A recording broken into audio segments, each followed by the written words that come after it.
বুলতা union স্বেচ্ছাসেবক দল ৯ নং ওয়ার্ড কর্তৃক আয়োজিত আজকের এই সভার সম্মানিত প্রধান অতিথি আমাদের সাবেক ছাত্রনেতা এবং নারায়ণগঞ্জ জেলার স্বেচ্ছাসেবক দলের যুগ্ম সাধারণ সম্পাদক জনাব দেওয়ান সালাউদ্দিন ভাই, আর উপস্থিত আমার উপজেলা স্বেচ্ছাসেবক দলের সিনিয়র যুগ্ম আহ্বায়ক জনাব হাফিজুর রহমান হাফিজ এবং সুলেমান সহ অন্যান্য স্বেচ্ছাসেবক দলের নেতৃবৃন্দকে জানাই আন্তরিকভাবে অভিনন্দন এবং শুভেচ্ছা।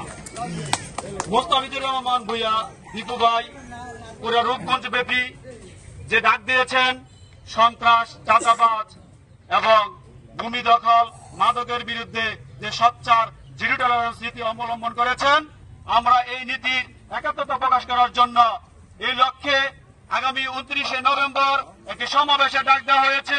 উক্ত সমাবেশে আমরা স্বেচ্ছাসেবক দল ব্যাপক আকারে শোডাউন করে এবং সমাবেশকে সাকসেস করব এবং মুস্তাফিজুর রহমান ভূঁইয়া দীপু ভাইয়ের যে মাটি গাছি সেটা আমরা বারবার প্রমাণ করব। স্বেচ্ছাসেবক জনতা, মুস্তাফিজুর রহমান দীপু ভাইয়ের মাটি, দীপু ভাইয়ের গাছি। ধন্যবাদ সবাইকে, সংগ্রামী সালাম। আসসালামু আলাইকুম।